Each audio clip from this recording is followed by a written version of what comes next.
First of all ఈ విమర్శల మీద రెండు నేను స్పెసిఫిక్గా చెప్తున్నది, మీరు కనుక చూసుంటే కనుక ఈ పెట్రోల్ డీజిల్ పర్టికులర్ డీజిల్ విషయంలో కొంత ఫేవర్ చేశారు అమరావతిలో చేస్తున్న కాంట్రాక్ట్ సంస్థలకి అనే దాని మీద కూడా కొద్దిగా మీరు యాడ్ చేయొచ్చు sir please.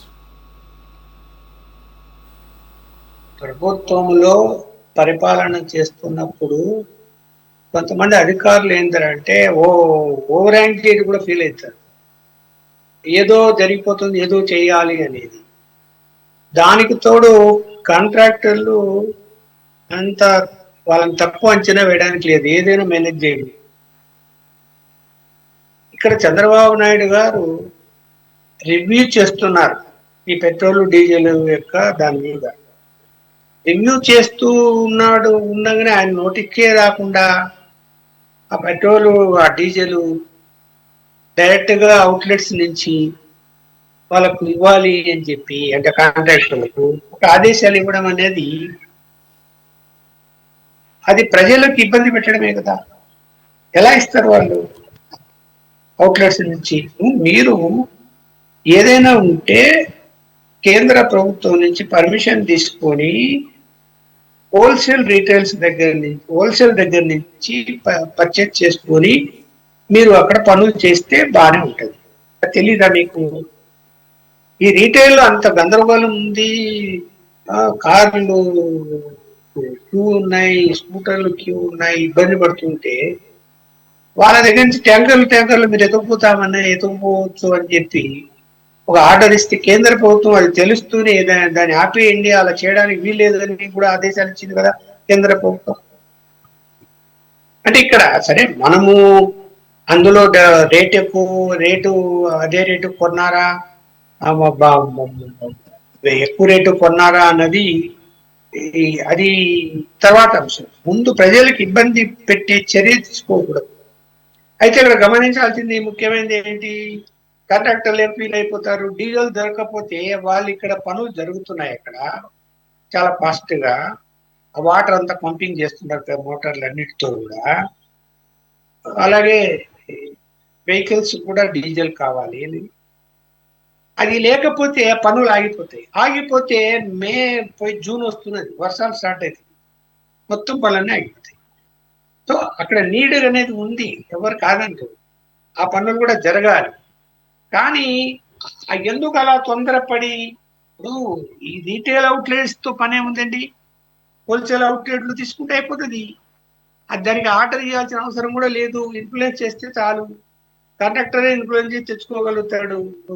Civil supplies department నుంచి ఒక లెటర్ తీసుకొని, అది వాళ్ళకు కూడా అవసరమే, అక్కడ పనులు జరగాల్సిందే కదా. ఇవన్నీ ఆలోచించకుండా ఏదో ఆ ఖాతాలు ఇచ్చేస్తే ఒకటి. ప్రభుత్వంలో ఏదైనా ఆదేశాలు జారీ చేస్తే ఇంటర్నల్ గా, ఇప్పుడు వీళ్ళు ఏదో ఆదేశాలు జారీ చేశారు, ఆ కాపీ బయటకు కేంద్ర ప్రభుత్వం నుంచి వచ్చేది ఎలా బయటకు వస్తుందండి? వచ్చిన ఆర్డర్ అంటే వాళ్ళు మీరు ఇది తప్పు, మీరు ఇలా చేయొద్దు అని చెప్పి వాళ్ళు ఏదైతే లెటర్ రాశారో అక్కడి నుంచి ఆ కాపీ వైఎస్ఆర్సీపీ వాళ్ళకి చేరిపోయింది. ఆ కాపీ చూపించి ఇచ్చిమిచ్చాలలో మాట్లాడారు, కేంద్రం నుంచి వచ్చిన కాపీ చూపించి. అంటే మీడియా కంటే కూడా తెలియదు ఆ కాపీ వచ్చినట్టు, వాళ్ళకి తెలిసిపోయింది. అంటే ఇక్కడ బలహీన ప్రభుత్వం ఉంది, ఇంకా అధికారులు సమాచారాన్ని అవతల వాళ్ళకి అందిస్తాన్ని ఇష్యూ చేస్తున్నారు. ఇప్పుడు అక్కడ అవసరం ఉందనేది తెలియదు వాళ్ళకి, ఉంది. ఉన్నప్పుడు సరే రీటైల్ అవుట్లెట్ నుంచి తీసుకోవడం కరెక్ట్ కాదు, కానీ అవసరమైతే ఉంది, దాన్ని ఇష్యూ చేయాల్సిన అవసరం లేదు. బ్లాక్ లో కొనేసరి లేకపోతే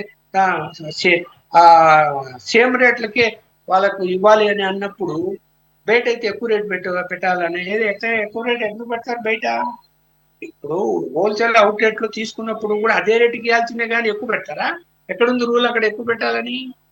బల్క్ గా వాళ్ళు ఇస్తారు, కానీ ప్రభుత్వ ఆదేశాలు ఉండాలా. రేట్ ఎక్కువ అనేది అక్కడ అక్కడ క్వశ్చనే లేదు, అక్కడ రేట్ పెంచడానికి అవకాశమే ఉండదు. అందువలన ఇక్కడ ఏదైనా ఏమన్నా జిఎస్టీలో అట్లా ట్యాక్స్ పడతాయి, అంతకుమించి ఏమి ఉండదు. ఏదో పెద్ద వాళ్ళకి ఫేవర్ చేసినట్టు కాంట్రాక్టులందరికీ కోట్లు ఫేవర్ అయిపోయింది, వాళ్ళకి ఫేవర్ చేస్తున్నారు. ఏం ఫేవర్ చేసేది ఏంది? మస్తుగా 1000 కోట్ల పనులు జరుగుతున్నాయి అక్కడ, వాళ్ళకు బ్రహ్మాండంగా ఆదాయం ఉంటుంది కాంట్రాక్టర్లకు. ఏ ఇబ్బంది లేదు. సబ్ కాంట్రాక్ట్ తీసుకున్న వాళ్ళు కూడా బాగుంటారు. వాళ్ళకి ఆ డీజిల్ దగ్గర నుంచి వచ్చేటువంటి రూ. 5 రూ. 10 ఎక్కువ ఉండే తక్కువకి ఇచ్చారని అన్న మామూలు రేటుకి ఇచ్చారు అంటే ఒక రూ. 10 ఎక్కువ పెట్టాలంటే అది మిగిలేదే, అది మిగిలిసుకొని చేయగలిగితే ఏమైనా అర్థం పడుతుంది ఆరోపణలకి వైఎస్ఆర్సీపీ వాళ్ళు మాట్లాడేది? అంటే వాళ్ళు ఎక్కడ అవకాశం దొరికితే అక్కడ ఈ ప్రభుత్వాన్ని బదనాం చేసే ప్రయత్నాలు చేస్తున్నారని మనకు అర్థమైపోతుంది. ఏ ఇష్యూ దొరికితే అది ఆ కాగితం దొరికింది, కేంద్రం రాసింది, బదనాం చేయడం మొదలుపెట్టి నేను అంటున్నాను. అసలు కాగితం ఎట్లా పోయింది అని నేను అంటున్నాను, బయటికి ఎట్లా పోతుంది నేను అంటున్నాను.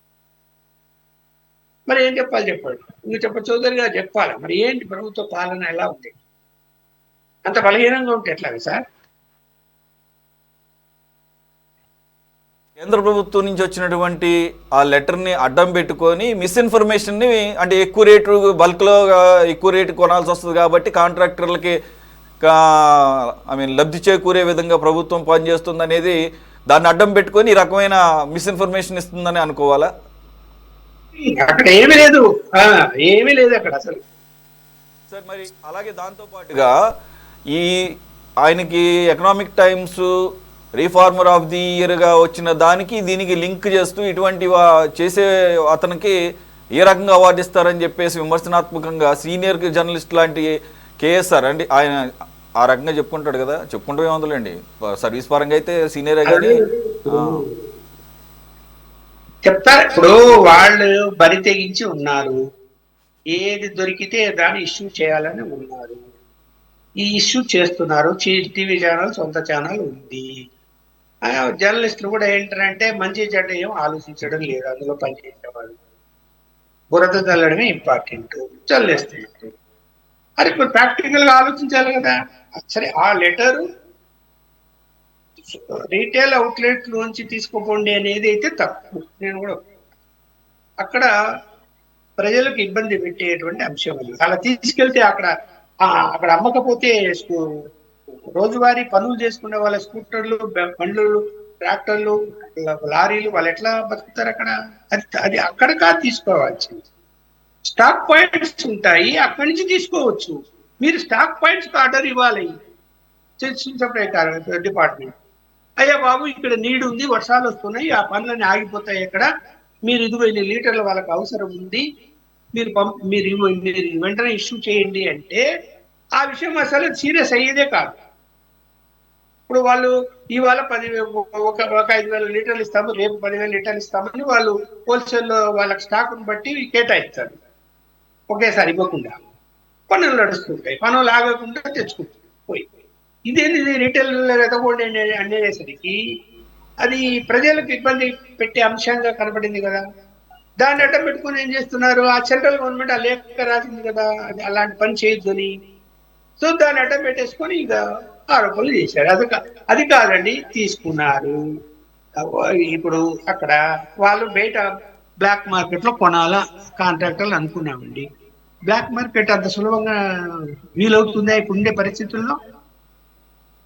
ఎట్లా వీలవుతుంది? ఎట్లా ట్యాంకర్ తీసుకెళ్తారు? బ్లాక్ మార్కెట్ లో కొంటారు వాళ్ళు, అక్కడ పనిచేస్తూ